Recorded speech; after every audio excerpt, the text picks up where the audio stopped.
So today is the first day back at Parliament after the Supreme Court ruled yesterday that Boris Johnson's prorogation in Parliament was unconstitutional, it was unlawful, it was illegal.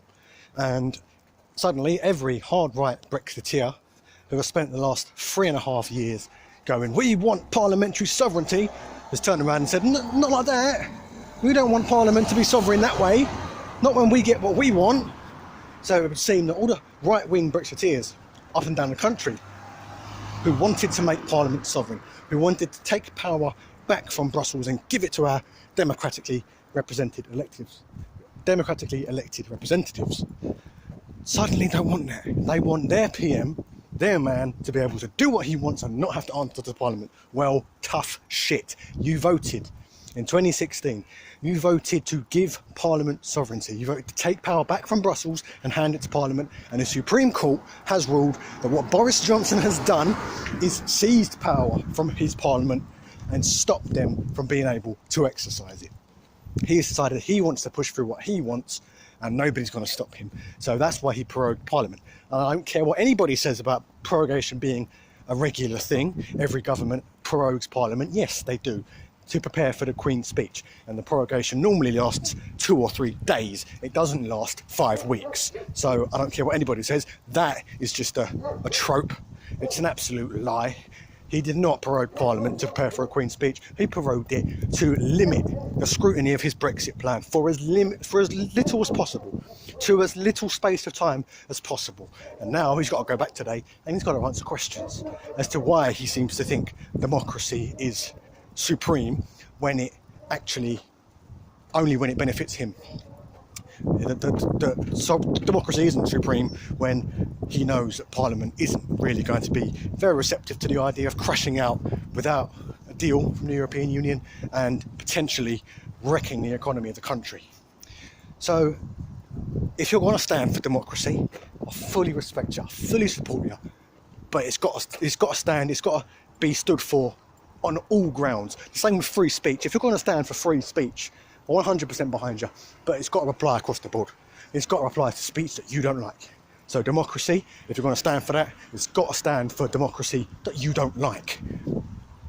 So if someone votes the way you don't like, that's their prerogative, that's up to them. If Parliament votes a way you don't like, next time there's a general election, vote in a Parliament that will support you and will get behind you and will give you what you want. We had a general election in 2017 when we had Theresa May call a snap election to try and get a majority increased. If we wanted a Brexit Parliament, we could have voted one in then. We could have voted for MPs who actually wanted to deliver a hard Brexit and a no-deal Brexit, and all this would probably have been over. All this would probably have been done. But the Brexiteers didn't take it up, didn't take up the mantle and actually take the reins and vote and support Brexiteer candidates. They just, I don't know what they did, they didn't bother, and we ended up with another Remain Parliament. And you can't tell me that the reason we've had problems with Brexit for the past 3.5 years is because we had a Remainer PM in the form of Theresa May. Because when the election was, when the referendum was called and we voted, we went to the polls knowing, at least I hope we all knew, that David Cameron was the Prime Minister. The man who called the referendum was David Cameron, Prime Minister, and he campaigned to remain. So presuming that none of us had a time machine stashed away anywhere and couldn't go forward to the future, we didn't know that David Cameron would resign in the event that Leave won. We didn't know Cameron would resign. We didn't know Theresa May would get the job, and we didn't know that 3 years down the line Boris Johnson would get the job. So everybody who went to the polls and voted Leave, including myself, voted Leave with the assumption, at least subconsciously, that a Remainer would be negotiating the exit. That's what they voted for. That's what you got. You got a Remain Parliament, 2 Remain Prime Ministers on the trot trying to negotiate, and finally now you've got a Brexit Prime Minister who seemed to think that that's what you voted for. It wasn't.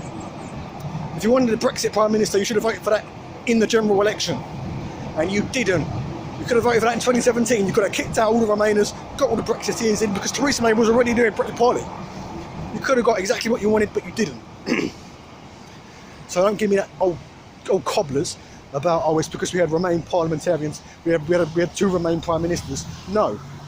Everybody who voted leave in 2016 voted with the assumption that we would have a Remain Prime Minister negotiating the exit. It's as simple as that. Now Boris Johnson has been told what he's done is unlawful. He looks set to be the shortest running Prime Minister in British history.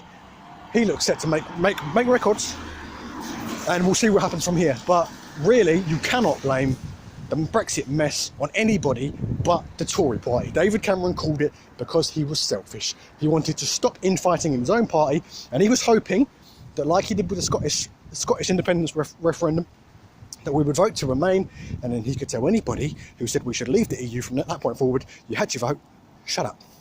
So thanks for watching. I'll see you in the next video.